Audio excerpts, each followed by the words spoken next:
So, according to reports, Iran's authorities accused Majid and two others of being involved in the killings of the Basij militia, which are linked to Iran's Revolutionary Guard, and a police officer. Now, there was actually no evidence for this, and Majid's family was told 10 days before the executions that he would be pardoned.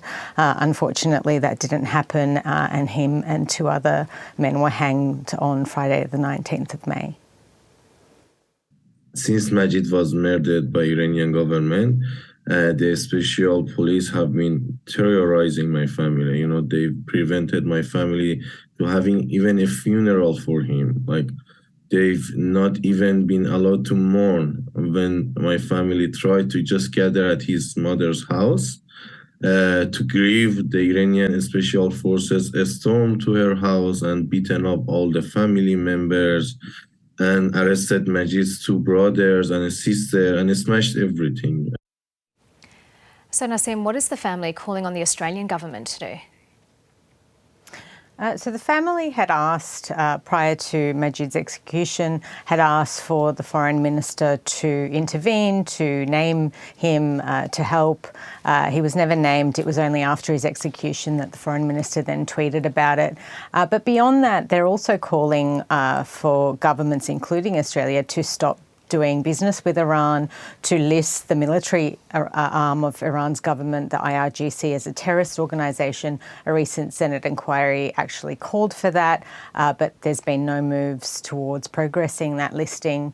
And to basically just cut ties with the Iranian government, there's now a number of other young people awaiting execution in connection with the protests.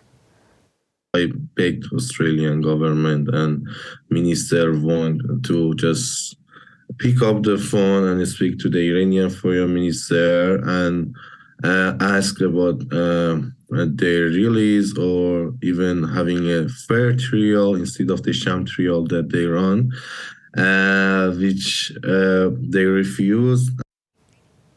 Now, more executions are planned in relation to protests which took place in Iran last year?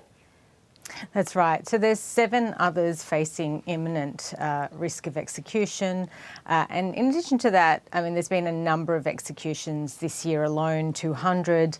Amnesty International says that Iran is second to China in terms of the number of executions. Last year, the number of executions in Iran jumped from 314 to almost 600. So it is really worrying that a lot of these executions are happening in connection with the protests.